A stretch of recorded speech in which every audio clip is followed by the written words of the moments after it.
Ó, então aí a Cora começou a gravar, então, a partir de agora. Então, nós vamos falar hoje sobre esse tema, né? O impacto da tecnologia nas relações de casais. Então, a tecnologia e o mundo virtual, por si só, né, gente? Até a gente estava conversando aqui um pouquinho antes sobre isso, por si só não é algo bom ou ruim, né? Essa conotação, esse destino de bom ou ruim, ele vai ocorrer conforme o uso que as pessoas fizerem destes recursos. Mas é inegável que com o desenvolvimento das tecnologias e com as facilidades nos contatos e relacionamentos virtuais, a vida ficou muito mais exposta, a privacidade menos segura, a ansiedade e a desconfiança aumentaram e diminuiu o diálogo entre as pessoas. A realidade nua e crua, ela tem sido reconstruída, ela tem sido recortada e ela tem sido maquiada para que as pessoas possam divulgar apenas aquele conteúdo que querem, né, com o objetivo de assegurar as maiores chances de serem aceitas pelos outros. E com isso, elas evitam o sofrimento e não precisam enfrentar os motivos que causam esse sofrimento.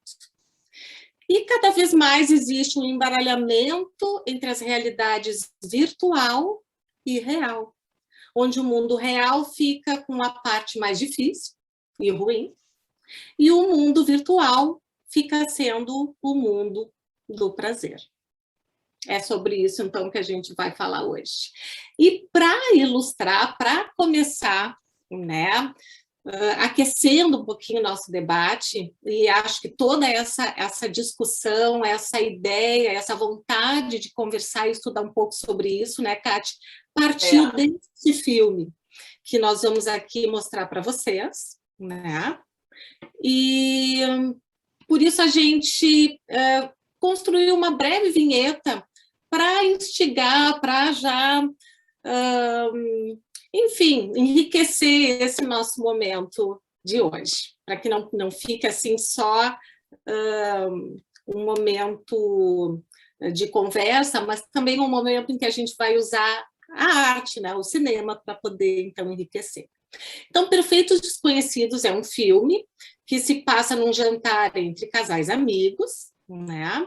Eles foram na casa desse casal aqui, que é o Afonso e a Eva, né? Eles convidaram, então, os amigos. Eles são um casal que estão no momento de vida com filhos adolescentes. Tem aqui o Eduardo e a Blanca, né? Que são um casal jovem, recém-casados.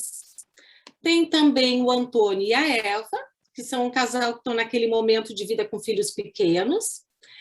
E tem também o Pepe. O Pepe é um amigo que se separou recentemente, ele iria levar nesse jantar uma nova namorada, que acabou não indo, então ele está aí, né, com uma cadeira vazia ao lado dele. E durante o jantar, eles começaram a conversar sobre essa questão da tecnologia, segredos, né, enfim, o que poderiam conter esses aparelhos.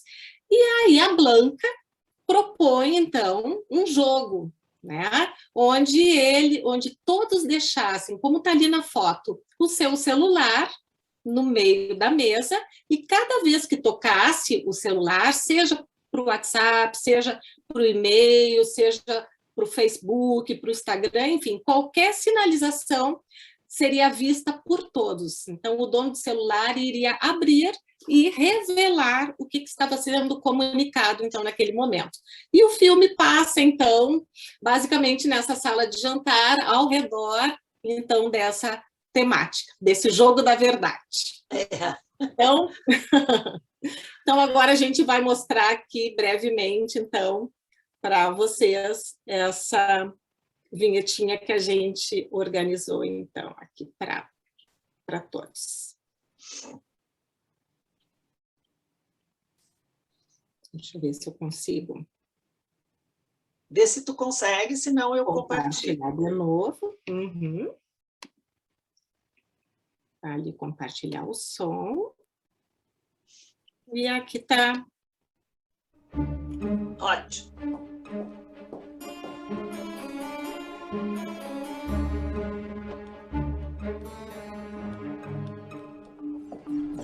Recoger todo esto. Chas.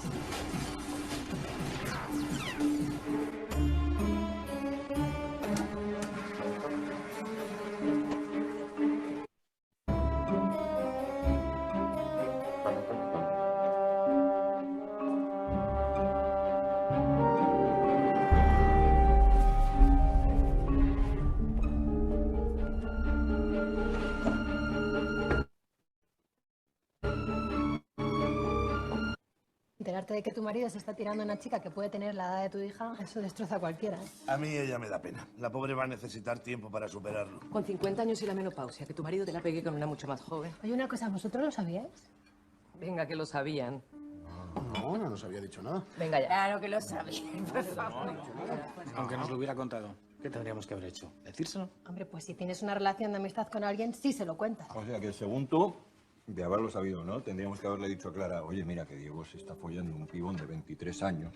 Pero lo estoy diciendo por decir eso. Rapidinho, eu esqueci de contar essa parte, porque toda essa questão da tecnologia surge a partir de um casal de amigos deles também, que se separou porque a esposa descobriu no celular do marido que ele estava tendo um caso extraconjugal. Então, é sobre isso que eles estão falando aqui. Vamos a ver, no somos amigos de los dos. De haber hablado, hubiéramos metido la gamba, sí o sí. Sí, que esas cosas son muy delicadas, porque si dices algo y destruyes una familia, ¿de quién es la culpa? De ellos, no. La culpa es del que les ha ido con el cuento. Claro. Ah, no, pues mejor dejarlo claro desde ya. Si este me engaña, me lo decís. Sí, seguro que te lo iban a decir. De esto se cubren todas las espaldas. No te lo dirían nunca. ¿Y qué es de Diego? Pues nada, está con esta tía de 23 años, pobrecillo, ¿no? Un infierno es eso. Que lo Seguro es que se lo quiten todo. La casa, el dinero, el coche. No, tampoco te pases. Bueno, pregúntaselo a este. Tú cuando te divorciaste, te desplumarían también, ¿no? ¿A mí? ¿A mí qué me van a quitar? ¿Me han puesto el dinero? ¿Pero qué dinero? Si no soy más que un profesor de gimnasia y gordo. Claro, sin hijos, esto mucho más fácil. De todas formas, ya es mala suerte. ¿Eh? Una familia destrozada por un mensaje. No, no, no. Una familia destrozada por un putón de 23 años. Bueno, él también tendría algo que ver, ¿eh? Por supuesto. Si Clara no hubiera leído el mensaje. Ahora va a resultar que la culpa es de Clara por haber leído el mensaje. Que no es eso. Lo que pasa es que hay que tener cuidado y borrar los mensajes. O sea, es lo primero que haces cuando estás engañando a tu mujer. Vamos, digo yo. Perdona. Que es solo un ejemplo, joder. No nos tomemos todo al pie de la letra, de verdad. No. ¿Con qué hay que tener cuidado exactamente? ¿Con los mensajes de texto o con el hecho de que eres un asco de persona? Perdona, Blanca.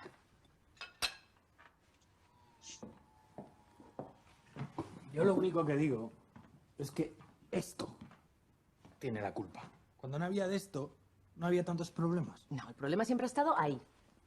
Y que los hombres sois todos unos cerdos. Uy, madre mía. El móvil no tiene la culpa de nada. Vale, nosotros somos unos cerdos y vosotras ¿qué sois? ¿Monjitas de la caridad? Ese es mi Antonio. Lo único que está seguro es lo que tenemos aquí. Aquí no hay contraseñas, es como una caja fuerte. Claro, y es verdad que esto lo ha cambiado todo. Porque ahora ¿dónde tenemos la cabeza? Aquí. Y lo dejamos encima de la mesa a mano de cualquiera. Antonio no me dejaría su móvil jamás. ¿Qué dices? ¿Lo que oyes? Es que... Cógelo. Aquí lo tienes. ¿Qué problema hay? Mira que lo cojo en serio. ¿Mm? Vale, ya, Antonio. Pues lo voy a coger, ¿eh? Cógelo, 7272. Ah. Mira cómo le tiembla la mano. Pero que no. Ahora quiero que lo cojas.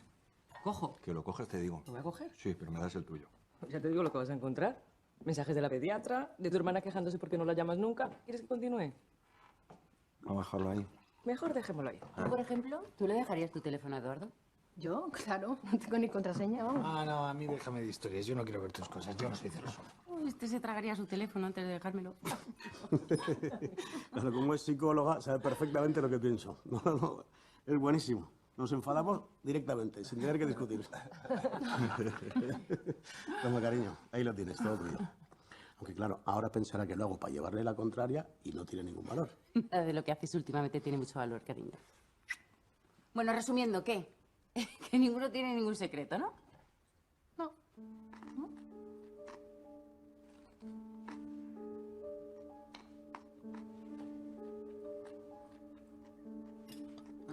¿Qué secretos quieres que tengamos? Si nos conocemos de memoria todos ya.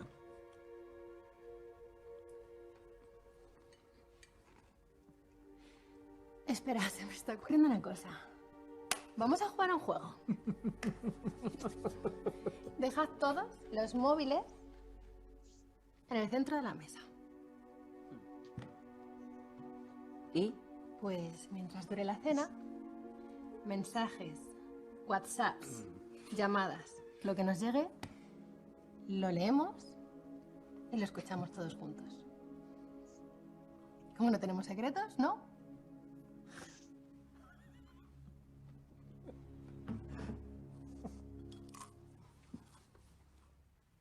Yo no tengo problema. Ahí va el mío. ¡Uey! Hombre, claro, Pepe, qué valiente. Tú como tienes a tu chica en casa con cagalera... Lo habría hecho igualmente. Vamos a ver, Blanca, ¿de qué va todo esto? Ay, pues va de pasárnoslo bien. Yo no le veo la gracia. ¿Será que tienes algo que esconder? Yo no. Entonces empieza tú. ¿Qué te crees, que no me atrevo?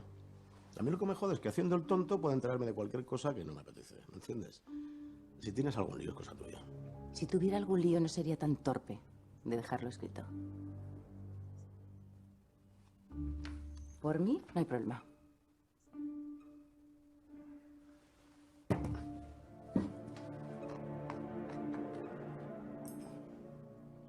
A ver, esto se parece al juego de la verdad. ¿Os acordáis que lo jugábamos cuando éramos pequeños?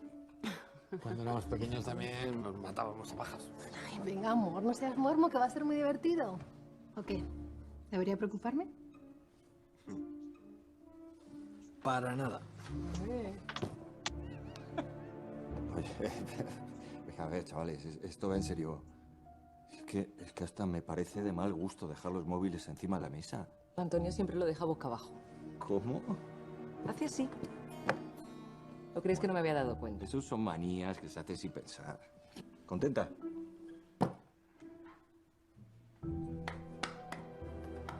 Mucho. Venga. Bueno, ya no hay marcha atrás.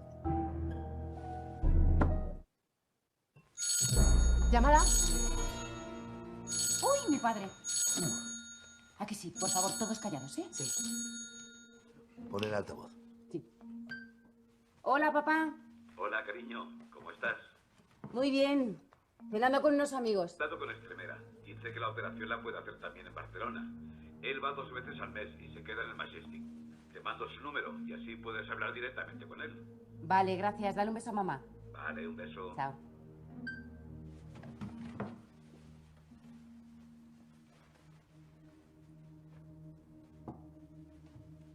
¿Qué es eso de la operación? Una mastoplastia de aumento. ¿Te haces un aumento de pecho? Sí, yo opero las tetas. No habrá sido idea de este. No, yo no tengo nada que ver. Llevo toda la tarde con lo del eclipse. Escúchame, tienes que echar una mano, tío. ¿Sabes cómo te lo explicaría? Tengo una amiga. Una amiga. Es una tontería, Pepe. ¿Una amiga qué amiga? Una amiga gilipollas. Una amiga. El caso es que todas las noches, eso de las 10, ella me manda Un mensajito de buenas noches. una foto. ¿Yo qué quieres que haga? A ver, Pepe, los dos tenemos el mismo móvil. Estamos sentados el uno al lado del otro. Nos cambiamos los teléfonos. Tú coges el mío. ¿Quién se va a dar cuenta? Ya. Solo para cuando llegue la foto, luego te lo devuelvo y ya está. Y ya está. O sea que la foto me llega a mí. ¿A ti qué más te da? ¿Tú estás soltero? No, no, Antoñito, ya no. A ver, imbécil, puedes decir que es ella, que Lucía. Aquí en... Es Isabel. Al loro que no es Lucía. Venga, enseña eso, Pepe. La madre que te parió. ¿Qué es? ¿Qué es? A ver. ¿Esto qué es? Dame eso. Alfonso, ven a ver esto, por favor. Pero Pepe De mi vida. No sé. Cariño, ¿esto qué es? ¿de quién es? Es de Pepe. ¿Estás estudiando anatomía? Sí, ginecología, mal. Nada, que es una chica que está medio loca, rápido. ¡Que se me ha caído el lápiz! ¡Que se me ha caído el lápiz! Estimada señora García, Queríamos informarle de que acaba de quedar disponible una plaza. Si responde este mensaje en las próximas 24 horas, podrá disfrutar de un descuento del 15%. Mira qué bien. No duden en ponerse en contacto con nosotros para mayor información. Gracias por habernos escogido. Residencia de la Tercera Edad, Los Álamos. ¿Qué es esto de Los Álamos? ¿Un asilo? No, una residencia. El otro día acompañé a María, chica que tiene los gemelos, a visitar a su madre. Vimos el sitio y la verdad es que está muy bien. Les di mi correo para que me pasaran información. Nada más. ¿Y para quién es el asilo? Para mi madre. Que no es un asilo, no digas que es un asilo porque es un pedazo de hotel. Normal que no me hayas dicho nada. Ay, ya, fue así, sin más. Mira, ni siquiera tengo el teléfono guardado en la memoria. Mira. No, es que muy fuerte, ¿no? ¿La quieres echar de casa? Mensaje de Gordi. ¿Quién es Gordi? Nada, Sergio, mi ex. Déjate de fotos. ¿Y qué quiere tu ex un sábado por la noche? Ay, yo qué sé. De todas formas, no entiendo por qué lo sigues guardando como Gordi. Ay, amor, pues de cuando salíamos. Bueno, pues cámbialo.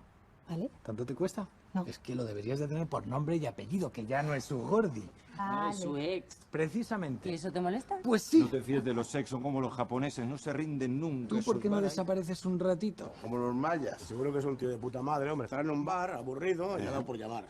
¿Puedo? Claro. ¿Sabes tú? Es que...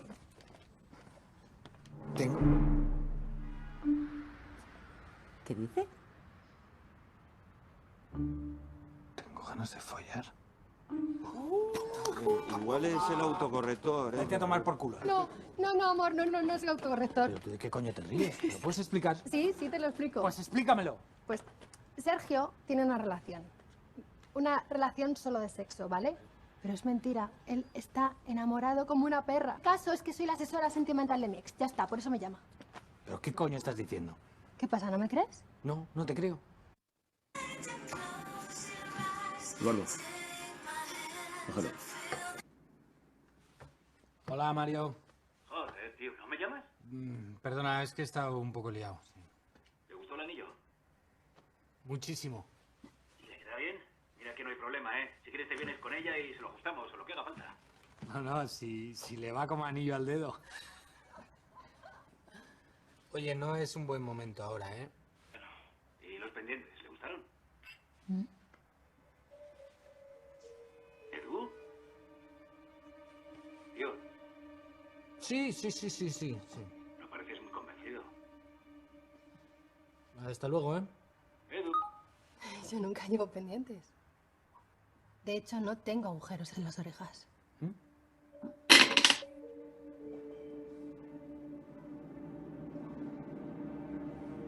¿A quién le gustaron los pendientes?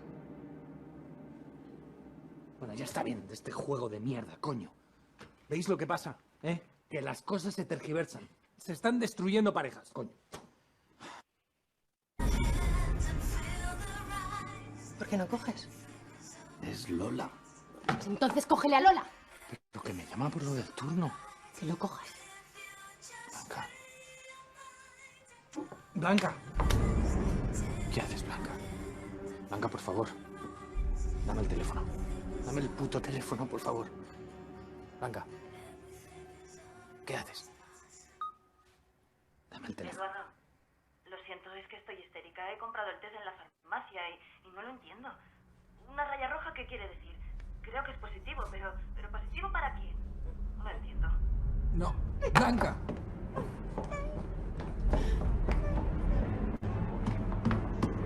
Blanca. Blanca. Blanca. Fue una noche, lo puedo explicar. Es una tontería de nada. Estábamos borrachos. Te juro por Dios que esa... Un momento del día en el que no tengas la polla metida en algún sitio.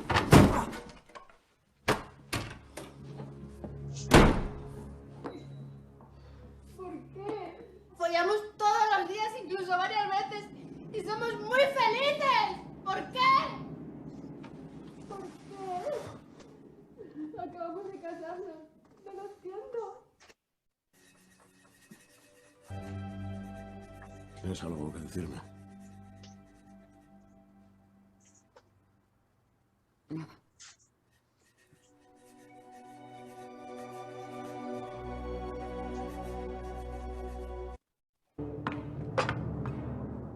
Aquí hay un tío que quiere saber si te has quitado las bragas.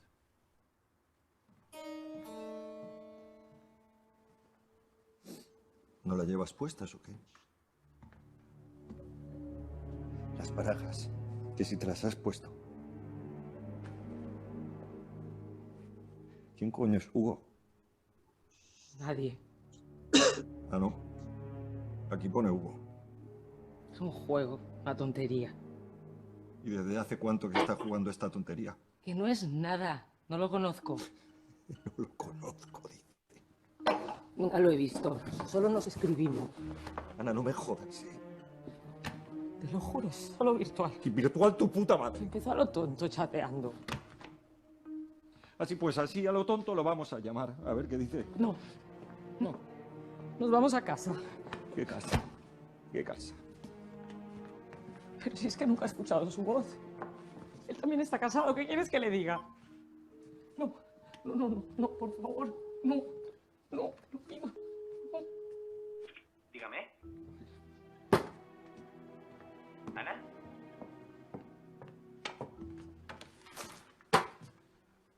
Hola, Hugo. Hola, Ana. Qué sorpresa. Quería hablar contigo. Gracias. Y me gustaría verte. Pero si me habías dicho que no. Pues he cambiado de opinión. Vale, podemos quedar. A mí también me gustaría, ya lo sabes. Ana, Dime. tienes una voz bonita. Diferente de como me la había imaginado. Adiós, Hugo. Pero es bonita. Me gusta. Me gusta mucho. ¿Y esta voz te gusta? ¡Gilipollas! Listo, este no vuelve a llamar. Y esto cambia las cosas. ¿Qué diferencia hay si te lo follas por teléfono o en vivo y en directo? Que sepáis que el maricón soy yo. ¿Sabéis cambiar los teléfonos? ¿Para qué? Pregúntale a ese. La contorsionista.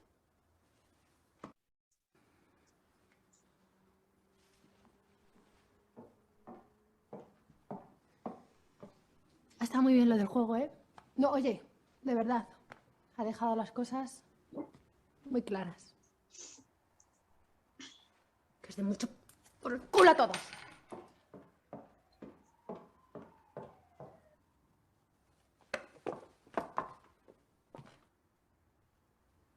Como te vuelvo a ver, te mato.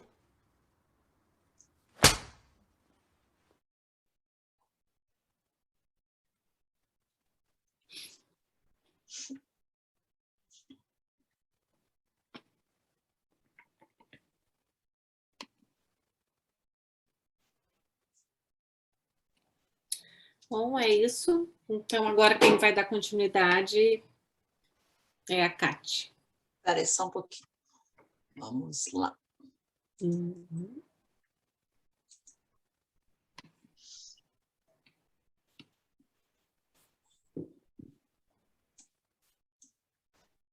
Boa noite, pessoal. Para quem foi entrando depois, né? Meu nome é Kati Ziegler e eu vou continuar fazendo uma análise aqui dessa vinheta que a gente utilizou como pano de fundo, né? Deixa eu botar aqui.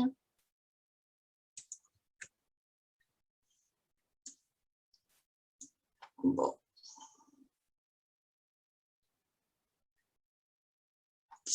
Então, é nesse cenário do filme que decidimos debruçar o nosso olhar sobre algumas reflexões clínicas, eu e a Cláudia, analisando as infidelidades, não pelo conteúdo por si só, mas como fazendo parte de um todo bem maior nas relações dos casais e ainda sob o holofote da tecnologia, né? Então, nos veio muito clara essa questão de limites na era digital.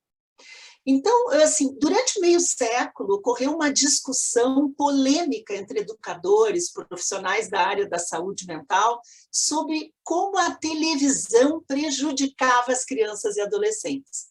Eu sou formada há 38 anos na PUC e eu me lembrei que todos os meus anos de faculdade, o tema principal era o comprometimento que a televisão, a tela da televisão fazia, né, nas crianças e adolescentes. A verdade é que a gente hoje não pode mais se colocar a tecnologia do nosso tempo como uma força do bem e do mal, né? E eu penso que a gente deve enfrentar, né, com a globalização e com a nova era se instalando nas nossas vidas, a tecnologia ela está presente, né, em todos os setores e onipresente, assim como o ar que nós respiramos. Essa é que é a verdade. Então, a lente me parece que tem que ser ampliada e focada numa outra questão. Como lidar com as mídias e usando-as e como usá-las, né, de uma forma consciente e equilibrada. Então, a tecnologia, a gente parte do princípio que ela se tornou inevitável, poderosa, né, e cada vez mais necessária na vida de todos nós. Com a pandemia, algo que vinha gradativamente veio a se transformar em algo avassalador em nossas vidas, né? Então, todos nós corremos atrás para nos adaptarmos a essa tecnologia. Devemos, então, pensar que a gente tem que se aprimorar, né, na busca de conhecimentos para poder utilizar os benefícios da tecnologia e minimizar os danos sempre que possível, né? Então, eu penso assim que buscar o discernimento de até onde as mídias nos protegem e favorecem, mas reconhecer esses malefícios que elas causam, se faz necessário ter o conhecimento dessas ferramentas. Porque a tecnologia ela veio revolucionar as nossas vidas, as interações se modificaram completamente, né? Em todas as áreas, nas áreas do trabalho, na vida afetiva, na vida social, na vida sexual. Então, assim, saber identificar e como utilizar a tecnologia em todas as áreas, eu acho que se faz necessário para a gente não correr o risco de adoecer como civilização.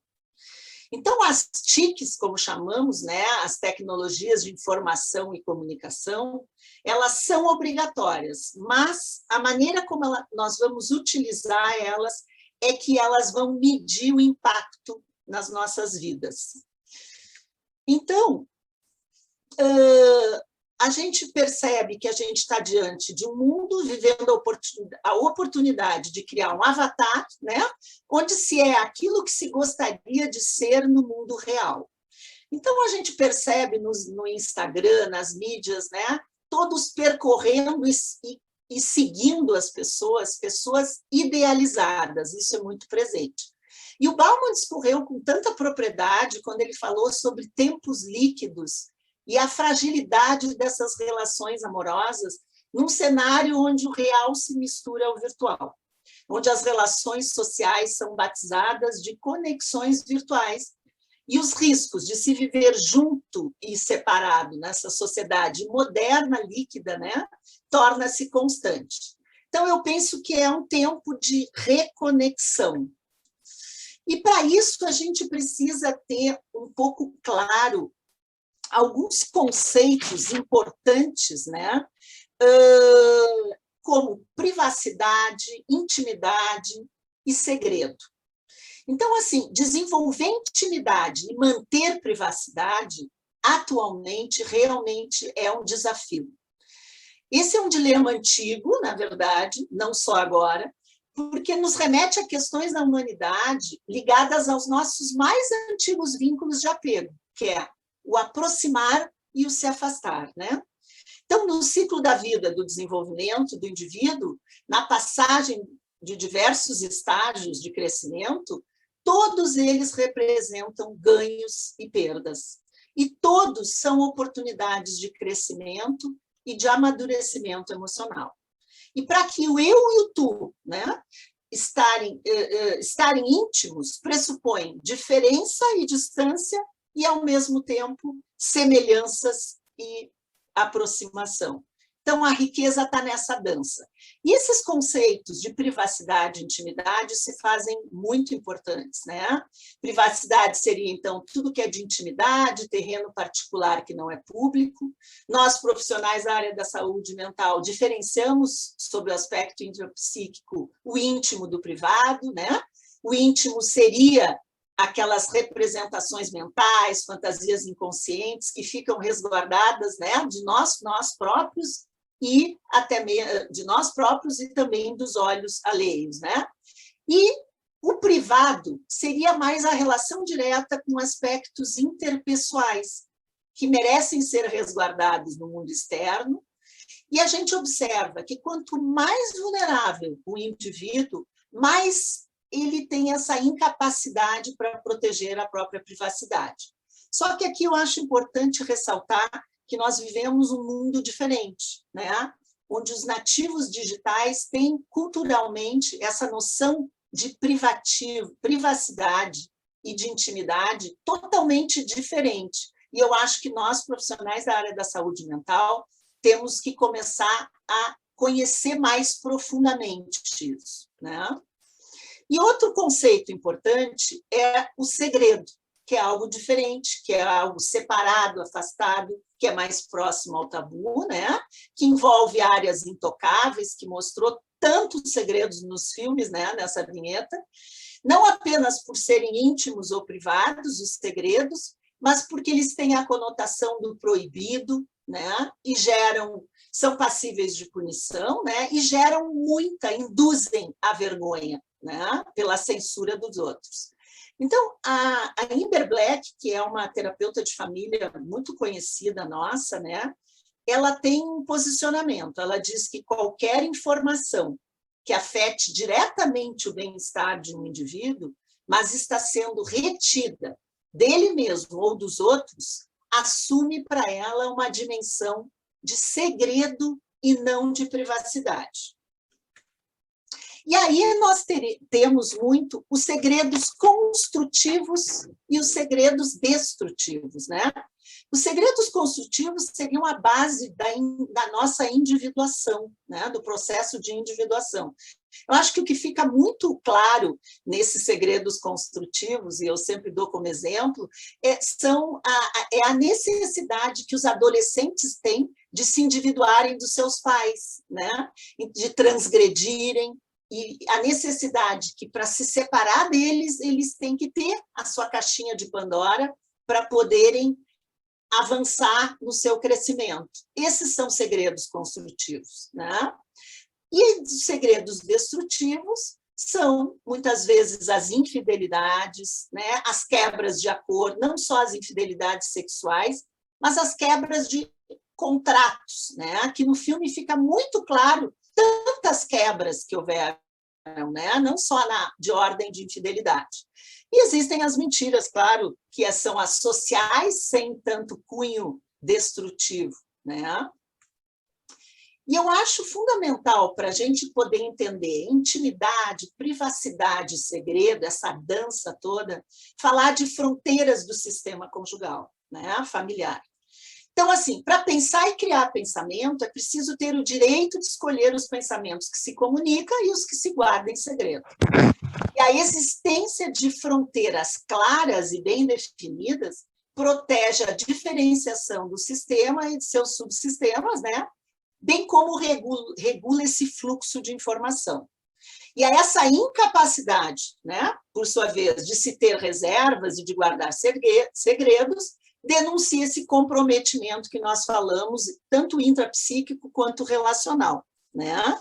Então, assim, nesse momento, a gente tem a distinção de algumas fronteiras que favorecem ou dificultam, né, essa noção de segredo e essa noção de privacidade, né? Existem as fronteiras difusas ou emaranhadas, né?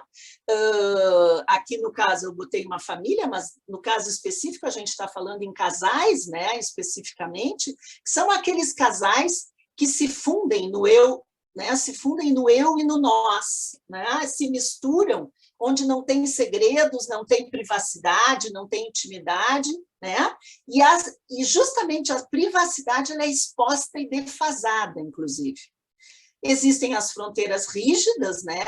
Que a foto mesmo mostra, assim, o casal ou a família de um lado, né, e sob o olhar dos terceiros bem afastado, né, que existe onde existe essa excessiva ligação, né, intrassistêmica, né, das unidades, dos subsistemas, e há a presença de muitos jogos de poder, né, e os segredos são muito comuns nesse tipo de díade, né, ou família. E existem as fronteiras permeáveis ou nítidas, né, onde realmente os casais flui o fluxo de informação. As questões são mais fáceis, né? É mais fácil se preservar a sua privacidade, porque há um respeito maior sobre isso, porque há uma fronteira mais nítida, né? Mais separada. Então, há uma distinção entre privacidade e segredo muito forte, né? Então, aqui está um pouquinho em cima isso aqui, vou botar para baixo.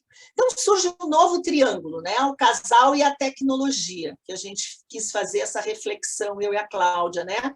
A tecnologia, não tem dúvida nenhuma, como a gente está dizendo, para muitas pessoas vem facilitar o encontro, sendo uma fonte de apoio para o encontro dos casais, principalmente nesse momento de pandemia, não há dúvida nenhuma, né? Trancou aqui um pouquinho.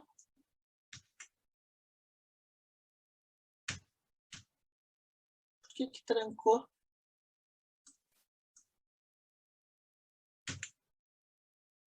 Foi para trás e para frente.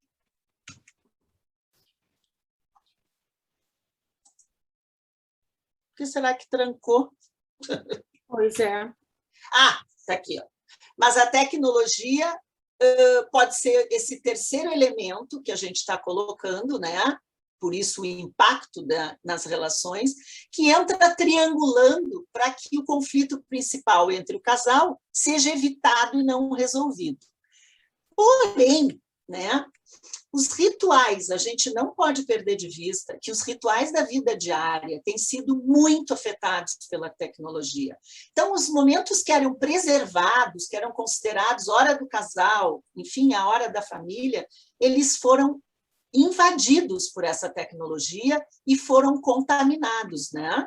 Então, existem alguns estudos já em relação a isso que mostram que os níveis mais elevados de interferência tecnológica foram associados aos maiores scores de conflito no relacionamento e de menor satisfação na vida a dois.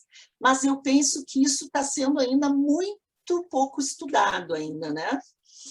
E aí a gente trouxe uma questão de uma pesquisa muito interessante, com 18 mil pessoas, né, um recorte muito significativo, em 18 países, incluindo o Brasil, né, e que todos os participantes eram maiores de 18 anos e tinham uma relação estável. E nessa pesquisa apareceram dados muito importantes, como, por exemplo, 80% das pessoas já discutiram por motivos que envolvem tecnologia.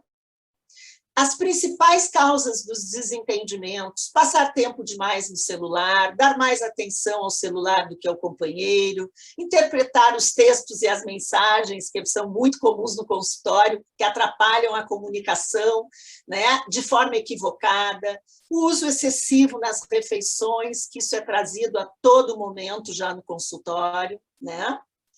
45% dos casais já brigaram porque um dos dois esqueceu de carregar o aparelho, ocasionando uma falta de comunicação entre eles. Então, a gente percebe o celular no meio, né? 50% declararam que compartilhar a senha ou a combinação pessoal, né? Ou a combinação pessoal do desbloqueio. É muito alto o número, 26% disseram que armazenam conteúdos íntimos nos dispositivos dos parceiros, e isso a gente vê muito fortemente nos casais jovens, né, e nos adolescentes, o sexting, né, que é muito comum, que são as mensagens eróticas, os nudes, que são as fotografias sendo trocadas, como sendo usual isso hoje, né? E aí vem um recorte muito interessante sobre privacidade, em especial. 3% confessaram ultrapassar o limite acessando o aparelho sem o consentimento do outro. Porém, o hábito mais popular, né, mais famoso, é o tal do stalkear, né? Isso é, 1/3 admitiu, né, que espiona os passos do companheiro apenas pelas redes sociais.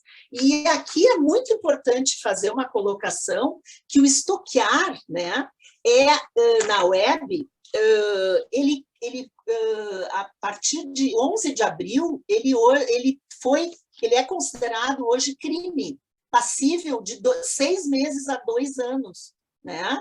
Então, foi uma lei sancionada esse ano. E significa essa perseguição obsessiva sem limites, invadindo essa privacidade. E isso hoje é muito comum nessa cultura atual. Né? Outro dado importante, mais de 70% diz não ter segredos online, mas prefere manter a privacidade. Né? É algo para a gente pensar. A privacidade individual foi defendida, mas 72% alegam não ter nada para esconder dos parceiros. 61% admitem que não gostariam que o companheiro soubesse das suas atividades online, principalmente quanto aos conteúdos das mensagens enviadas para outras pessoas. Isso é, mais da metade acredita que cada um deve ter seu próprio espaço privado. Em contrapartida, 70% dos casais também confirmaram que o relacionamento é mais importante do que a privacidade. Então, há uma dupla mensagem muito interessante, porque eles colocam que não ter segredos virtuais pode ser o melhor caminho para uma boa convivência. Então, fica assim, ó, numa fronteira muito tênue para a gente poder pensar a respeito, né? 45% dos casais brigam por interpretações erradas, 53% entre os namorados confundem a intenção, os emojis, como eu falei, também são motivos de discussões, né? Nos casados, menos frequente, 38% declararam não se compreender na internet, e essa clareza e objetividade ainda continua sendo a melhor saída, né? Aqui, 56% acreditam que o parceiro deve pedir permissão para postar fotos suas, né? A maioria acha que o parceiro deve pedir seu consentimento antes de publicar textos, fotos e vídeos, respeitando sua privacidade, mas, na prática, muitas vezes isso não acontece, né?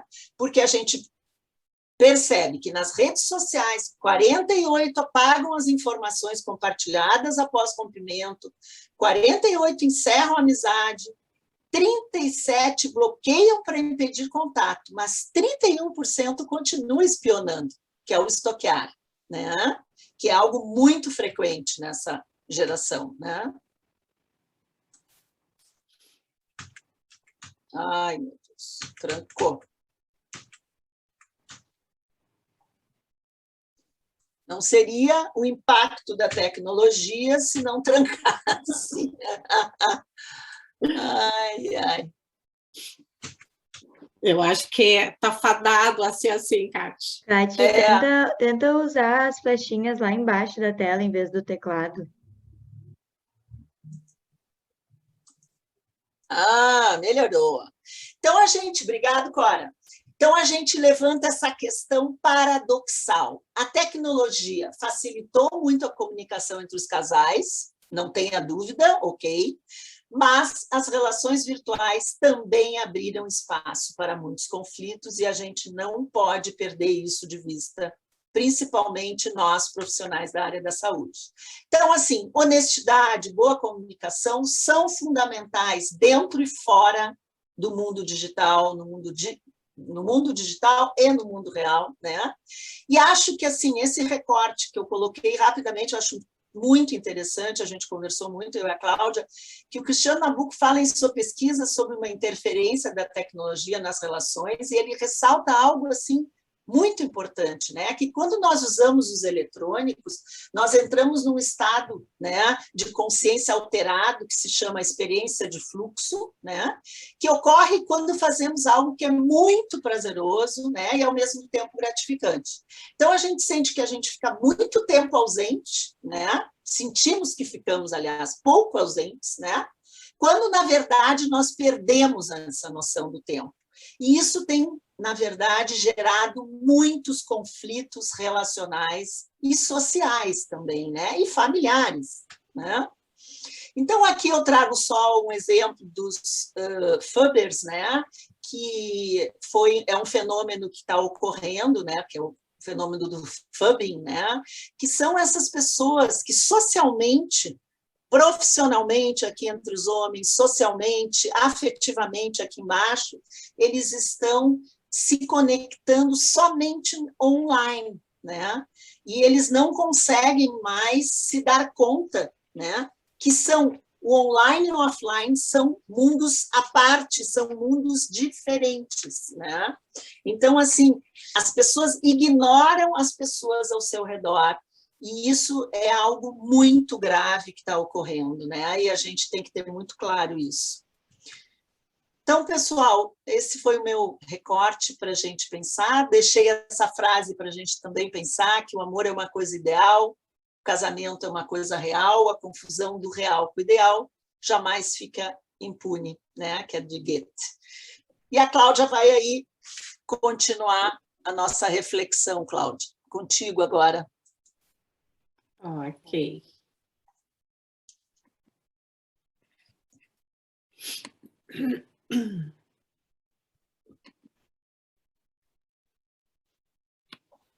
Muito bem. Então, agora, eu vou trazer algumas questões de intervenção clínica nessa área que nós construímos, então, para trazer para vocês. Eu sei que a gente está passando um pouquinho do horário, né? Peço desculpas. Quem puder ficar, será um prazer, se não, enfim, né? Depois vai estar gravada no YouTube essa palestra. Enfim, então, como intervenção clínica, eu sempre coloco que o primeiro passo para que seja possível um espaço de ajuda é a construção de uma boa base segura, com uma escuta empática e sem julgamento. Para isso, é fundamental estabelecer um vínculo terapêutico afetivo e profissional. Afetivo porque nós precisamos acolher com afeto as pessoas que chegam sofrendo. Nós precisamos nos mostrar disponíveis para elas. E profissional porque nós precisamos garantir que temos condições técnicas para auxiliá-las a encontrar aquilo que elas estão buscando. E antes do problema, gente, é preciso conhecer a pessoa, conhecer o casal, conhecer aquele sistema em atendimento que nos procurou. Quem são vocês? Primeiro, nós precisamos compreender a resposta a essa pergunta. E só após é que a gente deve buscar ativamente conhecer o problema. Pois o problema é o problema e a pessoa é a pessoa, como dizia o Michael White, que é o criador da terapia narrativa. E enquanto a gente vai conhecendo o problema, a pessoa, né? Enquanto a gente vai conhecendo a pessoa e o problema, nós vamos observando como as pessoas, né, que nos procuraram se sentam, no caso aqui o casal, né, como é que elas interagem, como é que elas lidam com o celular durante a sessão. É importante investigar como é um dia típico na vida desse casal, quais as interações repetitivas que eles apresentam, os rituais que fazem parte da vida deles, quais as fronteiras que eles construíram, né, como a Kati explicou, né, para ver como é que eles lidam com a questão da autonomia, quais as áreas de proximidade, distanciamento que eles possuem. Também é importante nós conhecermos qual é o momento do desenvolvimento humano em que esse casal se encontra, ou seja, é um casal jovem, como aqueles do filme, é um casal recém-casado, é um casal de namorados, ou um casal de meia-idade, eles, no momento, têm filhos pequenos ou eles têm filhos adolescentes. É importante conhecer esse momento porque cada momento do desenvolvimento humano nos indica um tipo de crise natural, esperada, e que nos ajudará a compreender esse casal e essa crise que eles estão aqui nos trazendo para nós auxiliarmos. É importante também compreender quais são os conflitos e quais as estratégias que eles utilizam para resolver. Se é uma estratégia mais de evitação, ou uma estratégia mais de submissão, ou quem sabe eles se envolvem nos conflitos com agressão. Enfim, como é que eles estão administrando, como é que eles estão buscando resolver essa questão entre eles, né, e não estão conseguindo. Outro aspecto importante é verificar como e em que momento a tecnologia é utilizada por essas pessoas. Qual é o papel e a função da tecnologia na relação desse casal? Quais os pontos de vista de cada um em relação à tecnologia? Porque sempre tem um que sabe mais do que o outro, ou que utiliza mais a tecnologia em função do envolvimento profissional do que o outro. Uma outra ação importante é verificar qual é o contrato que eles fizeram com relação ao uso da tecnologia, porque é importante nós estarmos cientes que todos têm uma regra. Eles podem até não saber que eles têm. Essa regra pode não estar explícita. E será nosso desafio auxiliá-los a identificar e revisar essas regras. O terapeuta também deve estar atento ao que está implícito, aquilo que está faltando na comunicação explícita do casal, aquilo que está escondido atrás do conflito gerado pelo mundo virtual. E nem sempre isso significa, gente, um segredo, porque muitas vezes as próprias pessoas desconhecem aquilo que está implícito e que está mantendo o problema. Mas às vezes pode ser segredo.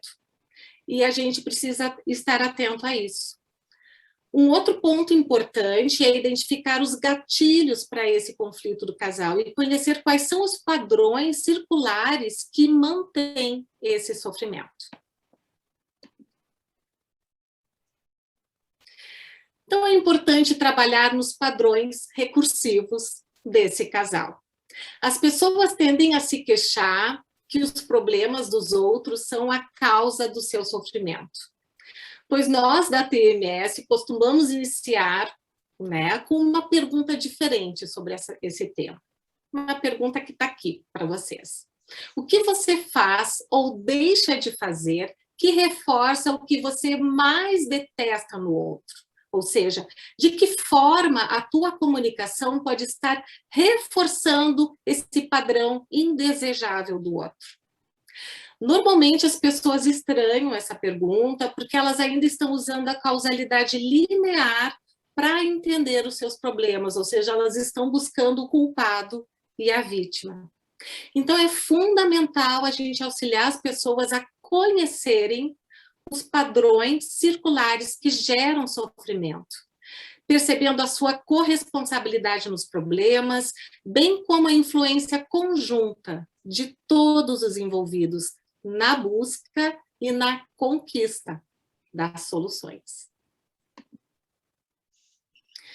Então, para os terapeutas, eu sugiro usar o modelo recursivo relacional da TMS para psicoeducar e para trabalhar os padrões recursivos da comunicação das pessoas.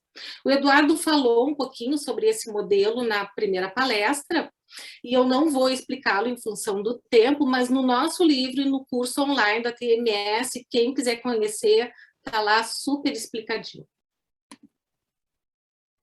Então, trabalhando a comunicação, o terapeuta poderá auxiliar as pessoas a resgatarem a comunicação que foi direcionada aos bate-papos virtuais. É importante que elas saibam que falar pela tela, ou seja, teclar, é muito mais fácil do que falar olho no olho, pessoalmente, porque isso gera empatia. E a empatia, gente, torna mais difícil falar e fazer as coisas sem a gente se importar com o outro. Coisa que, quando nós estamos atrás da proteção da tela, muitas vezes, né, se faz comentários e julgamentos que de uma outra maneira não se faria.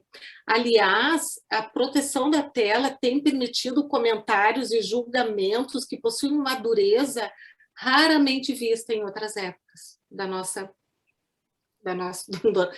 história, né?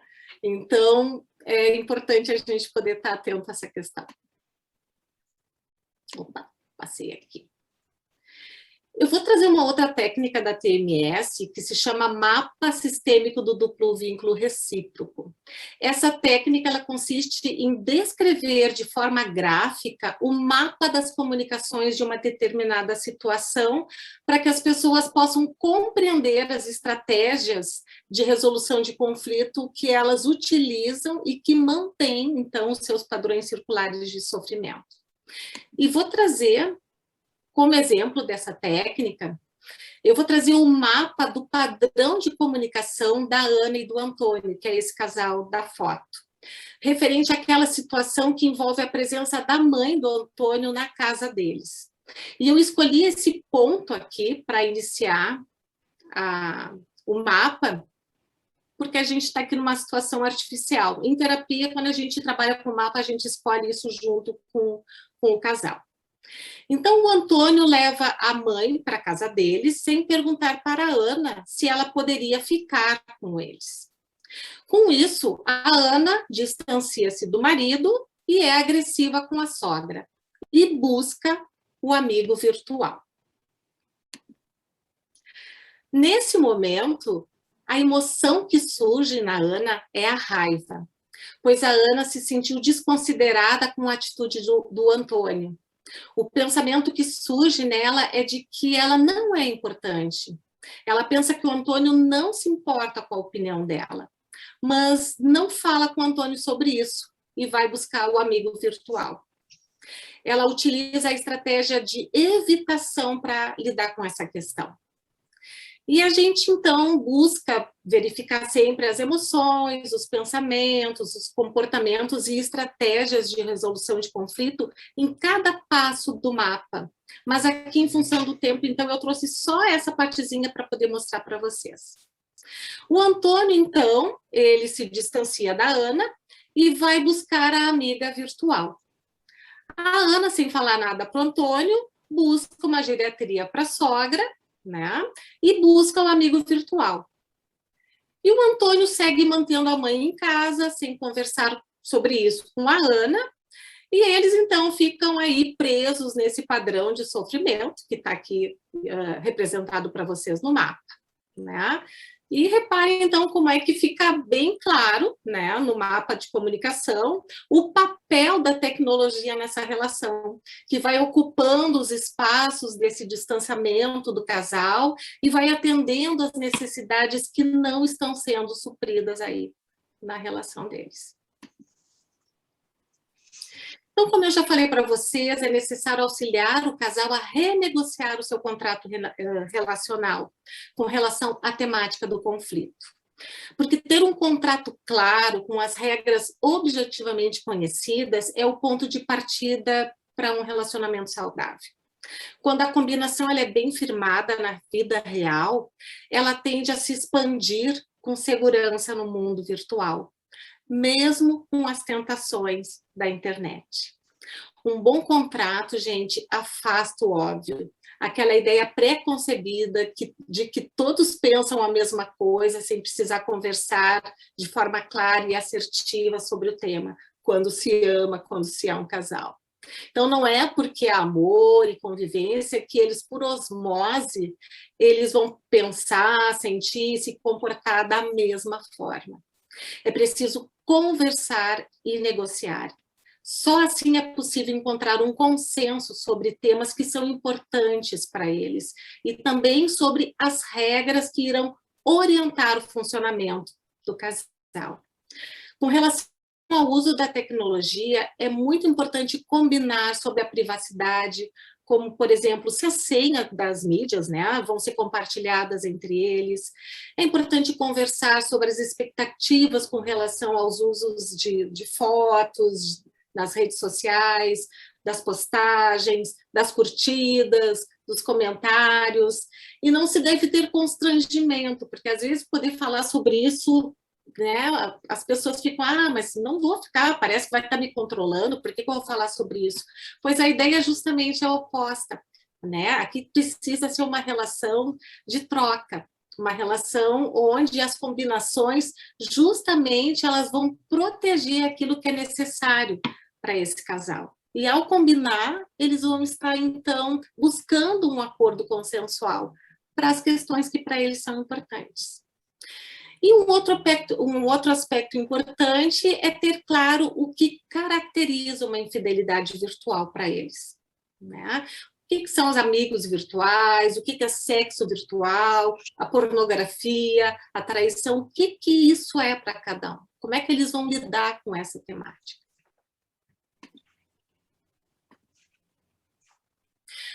Um contrato não estabelecido, de modo claro, abre a possibilidade de traição, gerando insegurança, ciúmes, necessidade de controle e por aí vai. Então, para trabalhar o contrato, eu sugiro essa técnica da TMS, que é a renegociação do contrato relacional. E agora, então, por fim, eu vou falar brevemente, em função até mesmo do tempo, sobre a infidelidade conjugal online. Aqui eu trouxe uma frase da Esther Perel que eu adoro. Se você quiser mesmo ferir uma relação e arrancar um coração, a infidelidade é uma aposta segura. É traição sobre vários aspectos: abandono, rejeição, falsidade e humilhação. Todas as coisas que o amor prometia proteger. A Esther Perel é uma terapeuta de casal e ela é uma super estudiosa sobre essa temática. A ferida de apego, ela acontece quando a pessoa que seria a fonte de equilíbrio, de corregulação, é justamente aquela pessoa que feriu, que faltou em um momento de vulnerabilidade ou quebrou a confiança na relação. E é isso que significa a infidelidade conjugal, uma ferida de apego. Isso confunde muito, gente, pois quem fere é justamente a pessoa em quem se deveria confiar. E nesse momento em que ocorre a ferida de apego, o parceiro ferido olha para aquele que feriu e se pergunta: quem é você? Eu não te conheço. É como se os óculos pelos quais aquela pessoa enxergava o seu parceiro se quebrasse e ele não conseguisse mais reconhecer o seu cônjuge. Isso gera uma instabilidade interna muito violenta. Vocês lembram da expressão de extrema dor dos rostos, né, das pessoas do filme? Eram rostos transtornados na hora que eles iam descobrindo, né, um a um, a traição, né, em relação realizada pelo seu cônjuge, né? E aí vem a busca dos porquês, a busca de explicações. Vocês lembram da Blanca, do casal jovem, ela ali dentro do banheiro perguntando por quê? Por quê? Ela perguntava o tempo todo por quê, né? Então, raiva, vergonha, ansiedade, impotência, nojo, são emoções que costumam surgir a partir aí desse momento. E com a internet, a experiência de traição, apontada como uma das mais dolorosas experiências humanas, ganhou palco e plateia. Essa é uma frase da Helena Hintz, é a nossa presidente da HTF, junto com a colega Ana Klein. E eu acho que essa frase retrata muito bem o que acontece atualmente. Hoje em dia, na hora da raiva, as pessoas postam indiretas para o outro, elas expõem publicamente o outro nas mídias, elas denunciam o que foi feito, elas mandam vídeos para os cônjuges e para os ex sobre a experiência extraconjugal ou sobre a ferida, né, que foi realizada. Elas se vingam, né, elas utilizam as mídias para se vingar. Elas bloqueiam as pessoas, enfim, é muito doloroso o que ocorre nesse palco. E, segundo a Esther Perel, O caso extraconjugal, na era digital, é a morte por milhares de cortes. Eu achei muito interessante essa frase também da Esther Perel. Se antes as pessoas descobriam a infidelidade por uma mancha de batom na lapela da camisa, ou por uma nota fiscal estranha encontrada no bolso do cônjuge, hoje as pessoas mexem nos celulares, nos computadores e encontram várias mensagens com toda a comunicação entre as pessoas que traíram, com toda a história, com todo o diálogo, fotos, detalhes e desejos explícitos que, enfim, né, que aparecem, que se revelam ali na frente da pessoa traída em tempo real.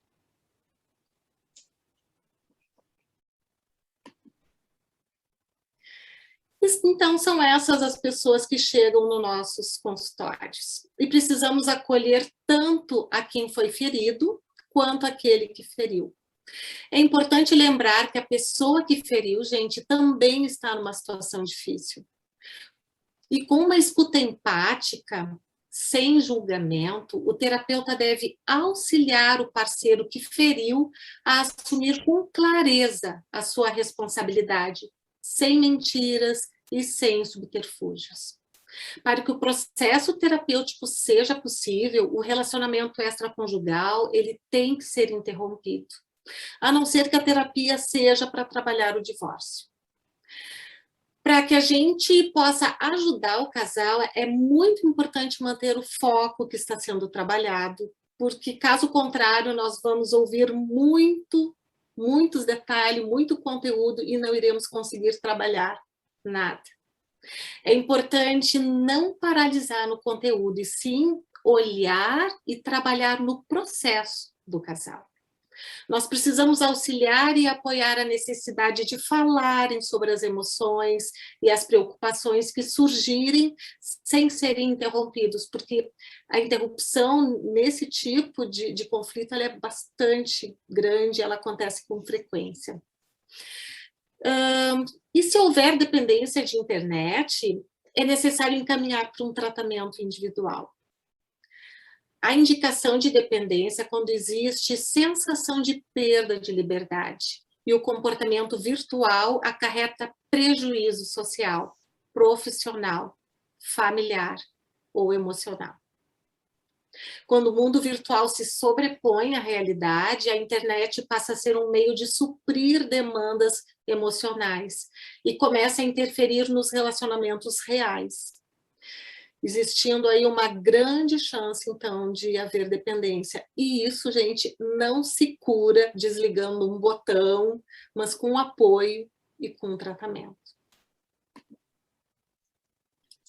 Mas qual é o elemento-chave de reparação dessa ferida?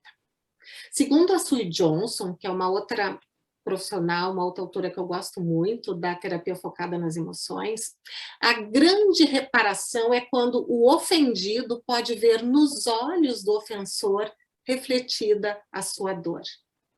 É a desculpa com remorso, gente. É demonstrar que está de fato sentido, ferido, por ter gerado tanta dor na pessoa que ama. É reconhecer a responsabilidade por ter gerado dor e se sentir impactado por isso.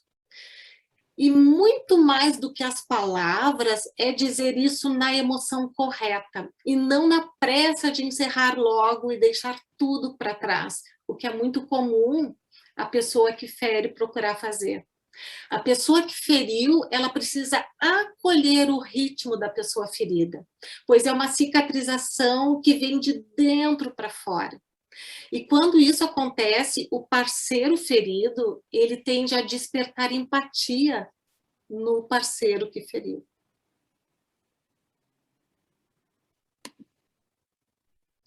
Nesse momento, então, após a reparação, é possível o perdão.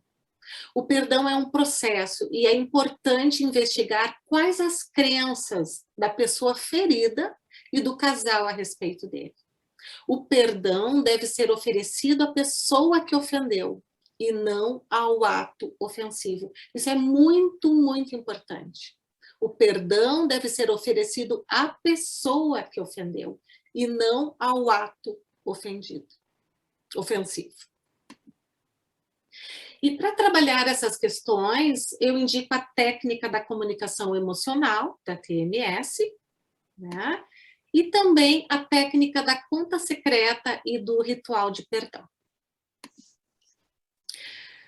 A infidelidade, ela pode destruir uma relação, mas também pode auxiliar os cônjuges a criar uma nova relação.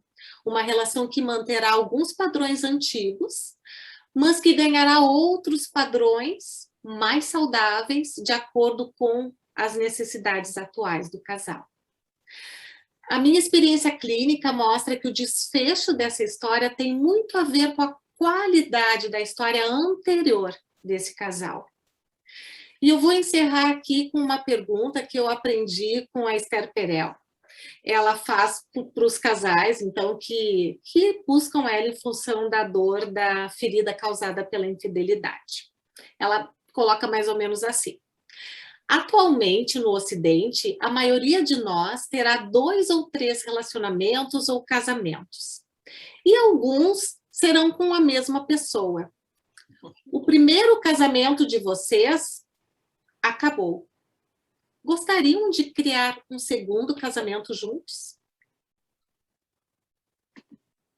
Enquanto eu olho, eu não sei se alguém gostaria de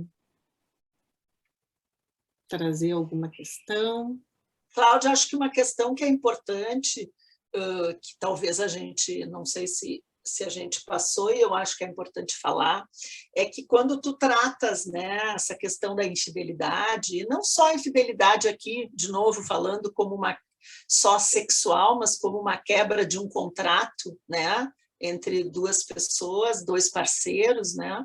Eu acho que é muito importante assim ficar atento e não apregoar a verdade a qualquer custo, né? Sim, eu acho que a qualquer preço, porque cada segredo, né, tem um significado simbólico muito forte, afetivo, de uma construção toda, né, individual e relacional. Então, acho que esse cuidado deve ser levado em consideração. Claro que cada terapeuta tem uma forma de trabalhar, né? O Pittman sempre diz, né, apregou a verdade a qualquer custo, em quaisquer circunstâncias, ele acredita que tem que trazer os segredos à tona, né? Sim, mas eu acho que já há alguns cuidados importantes a serem preservados, né? E principalmente porque tem que poder entender a dinâmica do que está por detrás desse segredo, né? E eu acho que essa questão importante de hoje a gente poder pensar que os conceitos de privacidade e de intimidade hoje são diferenciados para esses nativos digitais, né? Eles próprios estão com dificuldade de lidar com esses conceitos, né? Então, acho que isso é uma questão que eu acho que é importante a gente dizer, né, quando trabalha, né, em terapia de casal. Gurias, tem uma pergunta da Cristiane ali no chat, quer que eu leia para vocês? Pode ler. Pode, eu ia pegar ela agora. Tá. Ela pergunta assim: quão é difícil para um casal aceitar fazer terapia nesses casos? E quando um vai só para agradar o outro e não se propõe a mudar de fato, enquanto o outro está super engajado em fazer o outro se interessar em salvar a relação, por exemplo? Acho que em todo o processo de casal, de terapia de casal, é muito importante que ambos estejam envolvidos no desejo de poderem sair daquele conflito. Uma terapia de casal não necessariamente visa, né, manter o casal junto, né? A terapia de casal tem como principal objetivo auxiliar aquelas 2 pessoas a saírem daquele padrão de sofrimento no qual elas estão presas e elas não conseguem tomar decisões nem para a direita nem para a esquerda. E para isso é fundamental que a gente possa ter os 2, principalmente porque é um momento em que nós vamos trabalhar muito na vulnerabilidade das pessoas, e a gente só pode trabalhar na vulnerabilidade lembrem, como eu coloquei para vocês, assim, é uma ferida de apego, é uma ferida muito grande, uma ferida de confiança, né? A gente só pode trabalhar com essas questões num ambiente seguro. E o ambiente seguro, ele necessita que as pessoas estejam comprometidas com aquele espaço. Senão, não é possível trabalhar. É verdade. Independentemente, né, de manter ou não o casamento.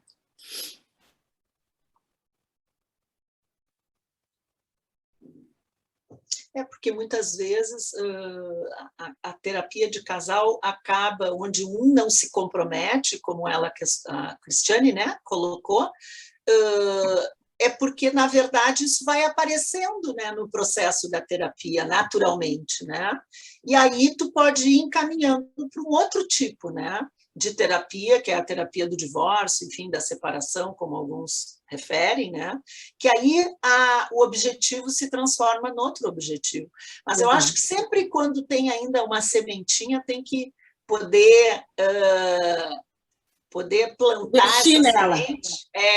Porque muitas vezes tem frutos surpreendentes, né? Eu acho que na clínica a gente percebe, às vezes, alguns casais muito desgastados, né, emocionalmente, e a gente percebe que, na medida que eles vão podendo se colocar, expor essas feridas, como tu disseste, tão bem de apego, as pessoas conseguem também se aproximar, né? Elas saem daquele ciclo repetitivo, né? Daquele ciclo, dessa armadilha que eles construíram, e eles começam a se aproximar lentamente. E tem grandes surpresas, né? Eu acho que tem muito sucesso, às vezes, também, né? Uhum.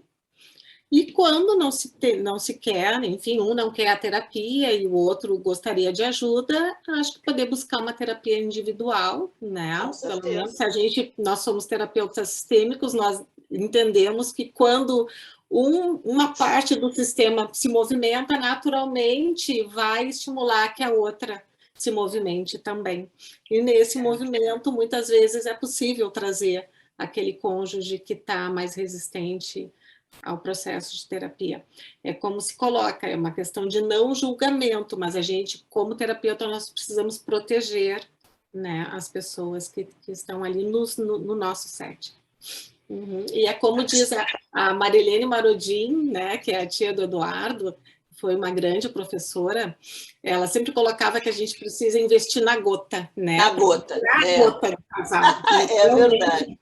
Né? Quando o casal tem, nem que seja minimamente, né, ali um desejo de poder olhar um pouquinho aquela dor, né, e fazer alguma coisa, né, para poder sair dali, procurar a gota é uma grande saída. É verdade. A Maria Inês perguntou como é que está a experiência de vocês com a terapia de casal online. Eu tenho tido, assim, uma surpresa muito agradável do quanto ela tem sido efetiva, né? Realmente isso que eu tenho para te dizer, Maria Inês. Eu realmente sinto que ela é tão eficiente quanto a presencial. Agora, é claro que a gente tem que respeitar, porque tem terapeutas que não se adequam, não se adaptaram, assim como também tem pessoas que não se adaptaram ao setting terapêutico virtual e vão precisar, então, do setting físico. E a gente precisa ter isso claro, isso é uma coisa que eu sempre falo, né? Busco avaliar também com as pessoas que me procuram, o quanto elas se sentem confortáveis e seguras, porque um ambiente terapêutico, seja ele virtual ou real, ele precisa ser primordialmente seguro. Então, assim, se as pessoas não se sentem seguras no ambiente virtual, a gente tem que ajudar elas de uma outra maneira. Né? Mas, assim, a minha experiência enquanto terapeuta, para as pessoas que optam também pela terapia online de casal, tem sido bastante efetiva. Eu também tenho tido uma boa experiência, acho que as pessoas conseguem se colocar, se posicionar, e eu acho que as pessoas conseguem expor suas emoções E até surpreendente, né? Através de uma tela, que a gente sabe que é diferente, o setting terapêutico, mas ele ele é diferente, ele não é nem melhor nem pior, né? Ele tem tido, eu pelo menos individualmente também, tenho tido sucessos assim surpreendentes das pessoas conseguirem realmente expor emoções assim dolorosas, né? Com muito sofrimento, e de se beneficiarem com isso. Então, eu acho que, como tu disseste, muitas pessoas não conseguem, não têm privacidade, falamos tanto em privacidade, né? Não se sentem seguras, não têm um espaço em casa, né? E aí sim, acho que essas pessoas têm indicação para uma terapia presencial, né? Mas, se não, acho que as pessoas podem se beneficiar e acredito que tenham tido bastante sucesso, né? Uhum.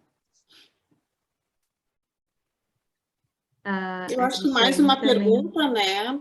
Mais uma a questão com a Cristiane refunção mandou horária. ali, vocês acham que todo casal deveria fazer terapia? Porque poucos funcionam bem sem estresse, pelo menos noto isso no meio.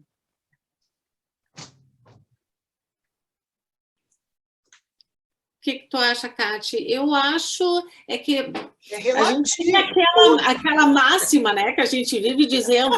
Eu acho que todo mundo tem que fazer terapia. Eu também acho, todo mundo. E é verdade, assim, na verdade, todo mundo que gostaria de fazer terapia, que gostaria de poder se conhecer melhor neste setting, com certeza é um ambiente de muita ajuda. Né? Então, se a gente for pensar nesse aspecto, ok. Agora, não dá para a gente pensar que não existem outras maneiras de encontrar ajuda. O setting terapêutico é um desses locais. Caminho, né? É um caminho. Agora, eu tenho tido no consultório assim uma grata surpresa. Eu tenho tido muitos casais jovens fazendo um trabalho preventivo. Eu muitas vezes, olha, de 3, 4 anos para cá, assim, ó, trabalhos fantásticos na terapia de casal, e as pessoas marcando casamento, casando, e eu acompanhando o casamento, a celebração, e eles trabalhando questões de conflito, né, para ficar melhores, para poderem até se instrumentalizar para os dias de hoje, porque as coisas não têm sido fáceis, né? Com essa pandemia, esses espaços de convivência estão muito difíceis, esse confinamento reforçou muito, né? Esses escapes saudáveis os casais não estão tendo.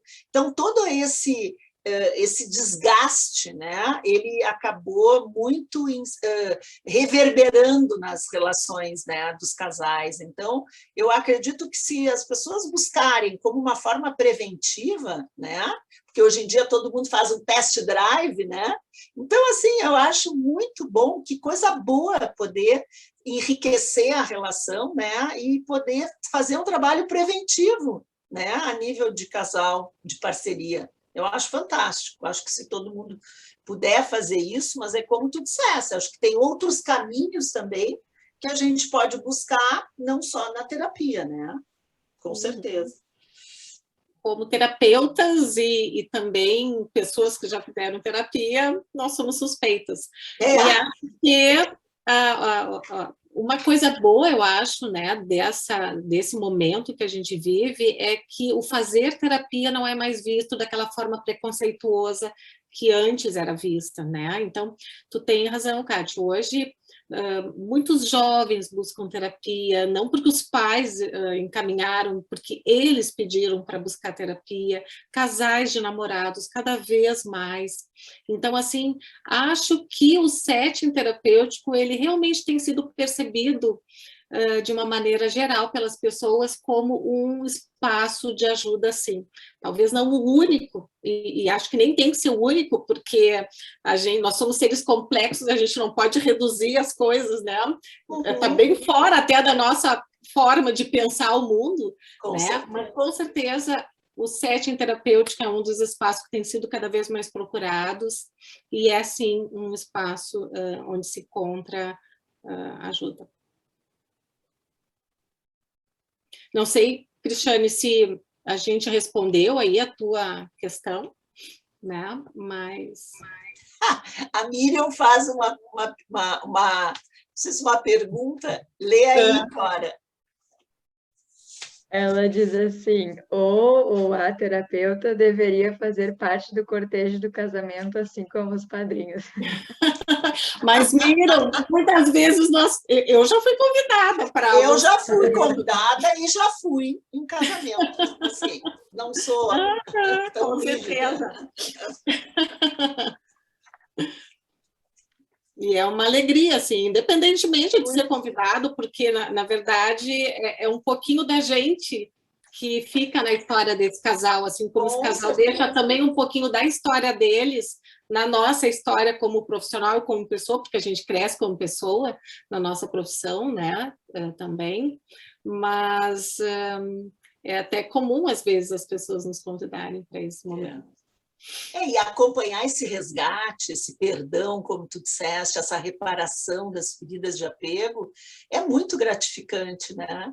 Então, é uma torcida que a gente faz também, né? Eu sempre digo que as terapeutas de casais são casamenteiras, por excelência.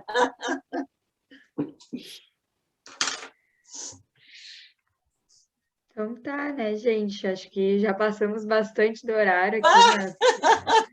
Superamos o horário, 20 para as 10. E olha, muito contente que, né, eu acho que um grande número de pessoas ficou com a gente aí até o final, né? Quero agradecer a todos e todas aí que estão aí. Espero que de alguma maneira a gente tenha contribuído com a reflexão sobre esse tema para os terapeutas, né, também no seu trabalho. E, enfim, eu posso voltar ali a lâmina dos nossos e-mails ou até, enfim, no nosso Instagram. A Cate também tem Instagram, então no direct do Instagram podemos procurar, e quem quiser conversar um pouquinho mais na TMS, a gente está super à disposição. Acho que a gente é um tema apaixonante, né? É um tema apaixonante. Vai ter o número 2. TMS Terapia, o nosso Instagram, gente. Para quem quiser acessar, lá tem tudo.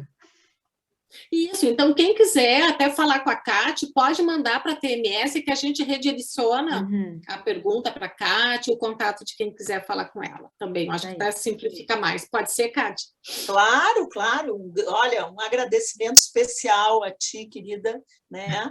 A TMS, ao INTCC de novo, a HTF. Muito obrigado. Acho que foi uma noite muito rica, muito legal. O mesmo para ti, com toda certeza. Essa é mais uma de várias outras parcerias que a gente vai fazer. Com certeza. É isso aí, então. Um beijo a todos e todas, boa noite, bom descanso. Né? E beijo, obrigada. Boa noite. Boa noite, pessoal. Obrigada. Boa noite, obrigado. Tchau.